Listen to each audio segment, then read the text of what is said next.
తెలంగాణ ఆగం కాదా? దీన్ని కాపాడుకోవాలంటే మన కేసీఆర్, మన బీఆర్ఎస్, మన కారు గుర్తే మనకు శ్రీరామ రక్ష. అయితే నిన్న ఈ బీజేపీ కూడా మోపోయింది అడ్మిట్లా.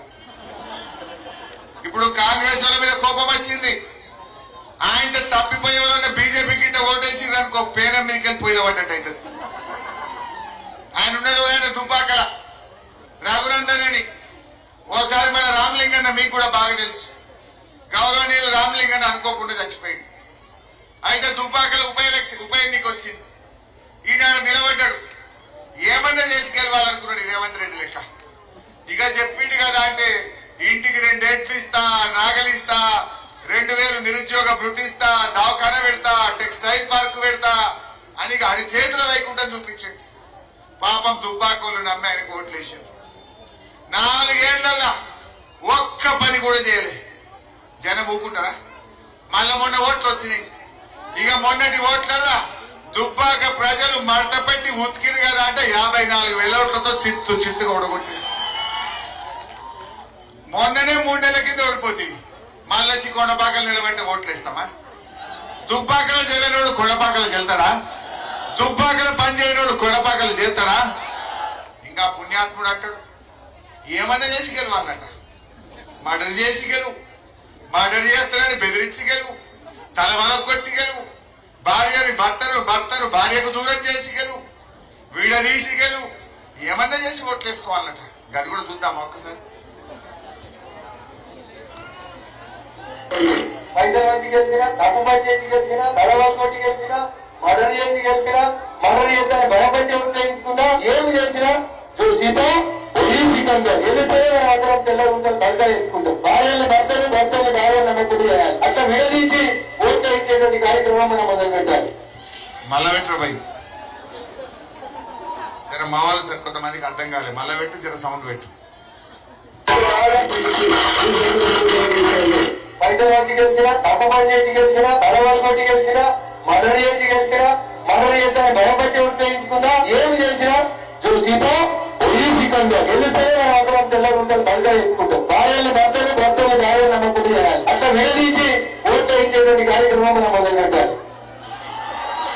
వేస్తారు ఎవరన్నా? ఇంకా పుణ్యాత్ముడికి ఓట్లు వేస్తారు ఎవరన్నా? భార్యల్ని భర్తల కంటే భర్తల్ని భార్యలకు దూరం చేసి ఓట్లు ఇచ్చుకోవాలట. ఈ గసంటోళ్ళకి కూడా ఓట్లు వేస్తారా? తల్లి కొండపాకలు ఎవరన్నా ఉన్నారా? కొండపాకలు ఎవరన్నా? అందుకే అన్న గాయం గిట్ట నమ్మింది అనుకో, నీళ్లు లేని బయలుపడ్డట్టు. నీళ్లు లేని బయలుపడితే ఏమవుతుంది? మరి గాయం నమ్మితే కూడా గంటే అవుతుంది. జర జాగ్రత్త. వెంకట్రామరెడ్డి గారు ఒక మంచి మాట అన్నాడు. ఏమన్నాడు? ఈ జిల్లా కలెక్టర్ గా పనిచేసిండు ఆయన. సిద్దిపేట కలెక్టరేట్ ఎక్కడున్నది? కొండపాకలు ఉన్నది. సిద్దిపేట కలెక్టరేట్ ఏడున్నది? ఎస్పీ ఆఫీస్ మీ దగ్గర, కలెక్టర్ ఆఫీస్ మీ దగ్గర. దుద్దెడకు రైలు వచ్చింది కొండపాకకు, ఇంటింటికి మంచి నీళ్లు వచ్చినాయి, గంత పెద్ద సబ్ స్టేషన్ కట్టినాం దుద్దెగల. ఎన్ని పనులు చేసినాం చెల్లె. మరి అవన్నీ చేయడంలో ఈ వెంకట్రామరెడ్డి కష్టం ఉన్నది, కేసీఆర్ ఆశీర్వాదం ఉన్నది.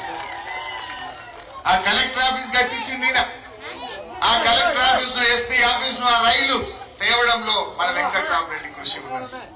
మండల ఆఫీస్ కట్టించిండు కొండపాకల. ఇవాళ వెంకట్రామరెడ్డి గారు ఆనాడు కలెక్టర్ గా సేవలు చేశాడు. ఆ కలెక్టరే మన ఎంపీ అయి మీ అందరి సేవ చేయడానికి ఈ రోజు ముందుకు వచ్చినాడు. కలెక్టరే ఎంపీ అయితే మన పనులు తొందరగా కావా? మనకు మేలు జరగదా? అందుకే కేసీఆర్ బాగా ఆలోచించిండు, మీ అందరికీ మేలు జరగాలని వెంకట్రామరెడ్డిని మన ముందు పెట్టిండు.